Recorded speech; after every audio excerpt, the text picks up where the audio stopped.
Whether you're new to strength training or maybe you've lifted weights for a while but can't afford a trainer to really walk you through some of the basic movement patterns, this video is really for you. The next few weeks, I'm going to walk you through several of the major movement patterns that we have in strength training that build on that foundation that will help in your strength training journey. So let's get started with the hinge.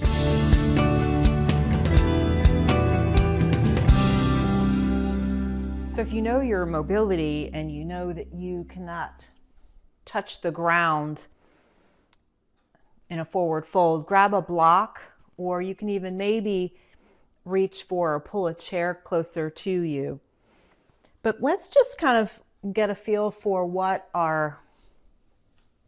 how tight our hamstrings are, because that sometimes can factor into how deep we go into the deadlift.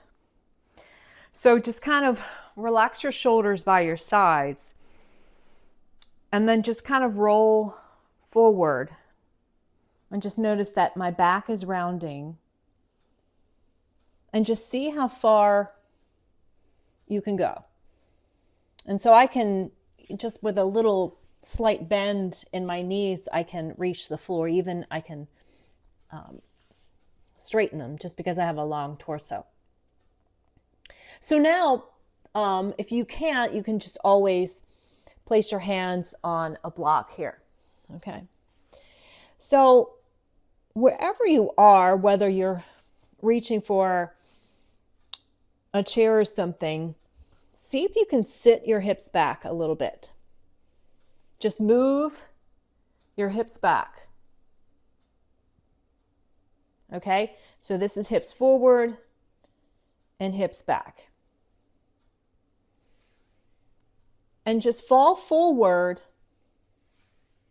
with a little bit more of a neutral spine and see how far you can shift your hips back until you feel a stretch in your hamstrings. Okay? So it might mean just almost like you're just almost kind of sitting back, like you're going to sit back into a chair, except your torso is a little bit forward, a lot forward. Okay, so just enough so you can feel a hamstring stretch. Okay. Now, place your hands just above your hips, around your waist, and see if you can, just with a neutral spine, shift your hips back forward. So you're just moving the hips forward. Okay? So you're sitting the hips back. And notice I'm bending my knees a little bit. Until you feel a little hamstring stretch. And then bringing the hips forward.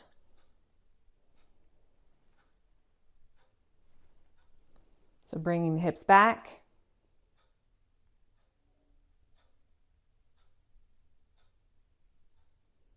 And forward. All right, so it might not feel too much right there, but let's see if we can get our core in the right place so that it supports us through this deadlift. So here, place one hand on top of the other. So just, just between your ribs with one hand and the other one just above your belly. Okay? And this is where we kind of get a feel for what a straight spine is going to feel like. It's a neutral spine, so just notice that my spine isn't flat, but just so it's extended. Okay? And then, without having the hands fold over each other, see if you can mimic that same movement. So pulling the hips back, and maybe just with the core engaged, you're not feeling the hamstring stretch, but just enough so you're just noticing a little bit deep, but the hips are all the way back as far as they can go without you dumping over. And then coming up. So pulling the hips forward. So the hips are moving. So from the side, it looks, so I'm not folding my hands over. The hips are pulling back.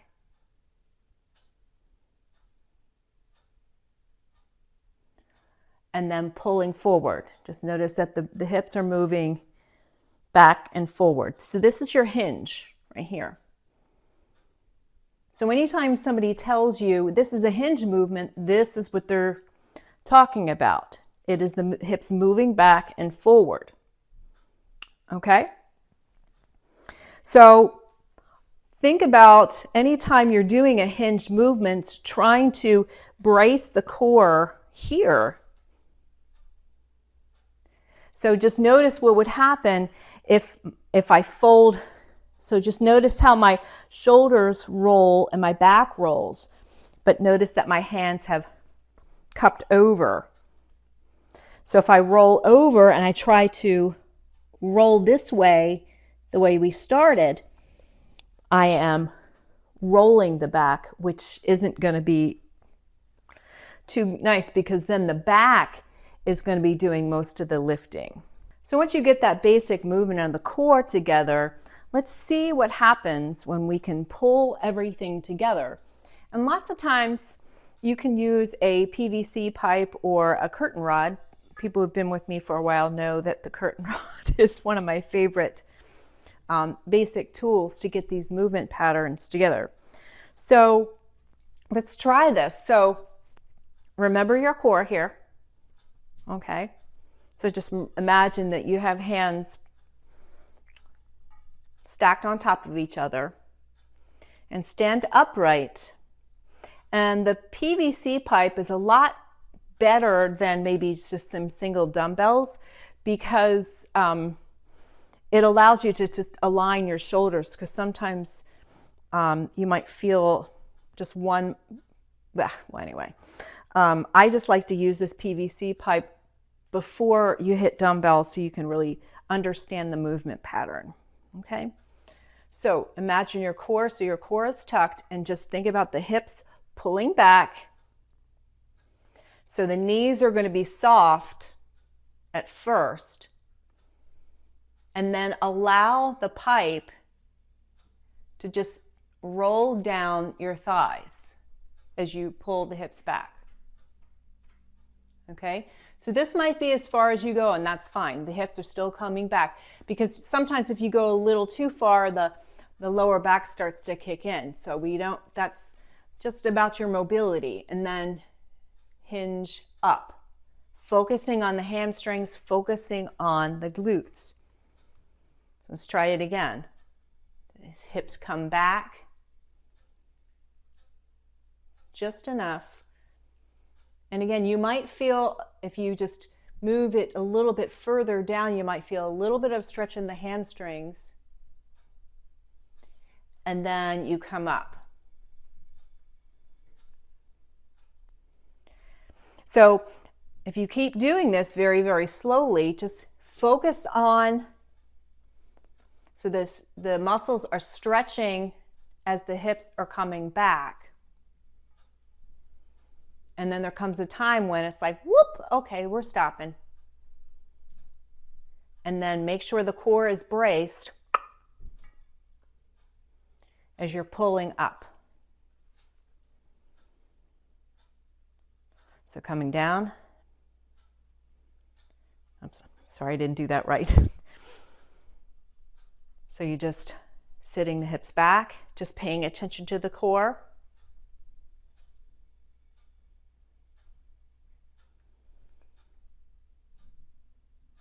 And once you feel your core kind of start to go whoop, and you pull up.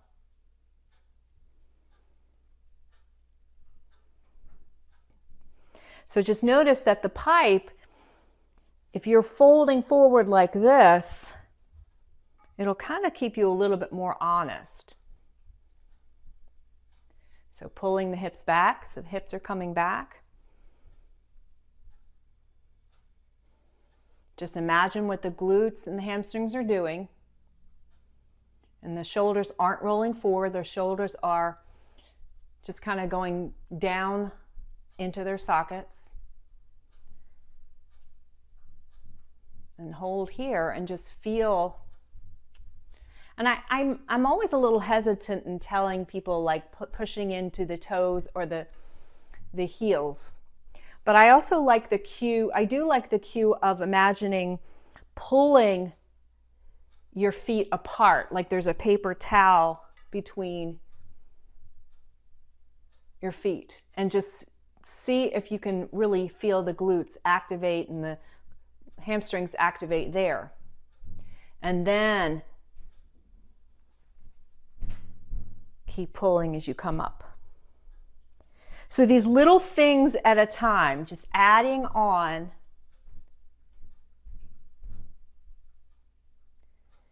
And pulling will help with your hinge.